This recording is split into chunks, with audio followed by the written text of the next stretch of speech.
చంద్రబాబు నాయుడు గారు మాయ మాటలు చెప్పే ఒక మాయల మరాఠీ.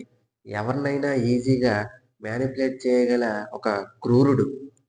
పచ్చిగా చెప్పాలంటే ఒక రాక్షస జాతికి చెందిన ఒక మృగం ఇది. ఎందుకంటే గతంలో నరేంద్ర మోడీ గారి గురించి ఎన్ని మాటలన్నాడంటే, ముస్లింలకి వెన్నుపోటు పొడిచిన నరేంద్ర మోడీ ఒక టెర్రరిస్ట్ లాంటోడు దేశానికి.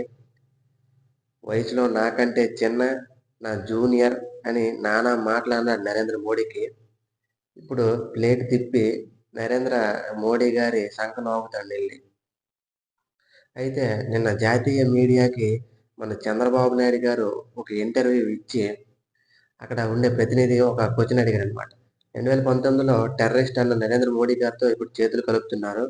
అప్పుడు టెర్రరిస్ట్ ఎలా అయ్యాడో ఇప్పుడు మీకు ఒక సన్నిహితుడు ఎలా అయ్యాడు అంటే, మన చంద్రబాబు నాయుడు గారు "ఏం మాట్లాడతానువోయ్? ఏటి క్వెషన్‌లు" అని ఫైర్ అయిపోతాడనమాట. ఎందుకు ఉన్న మాట అంటే ఉరుకెక్కువ అన్నట్టుగా మనోడికి ఉన్న మాట అంటే లేనిపోనివన్నీ పొడుచుకొని వచ్చేస్తాయనమాట.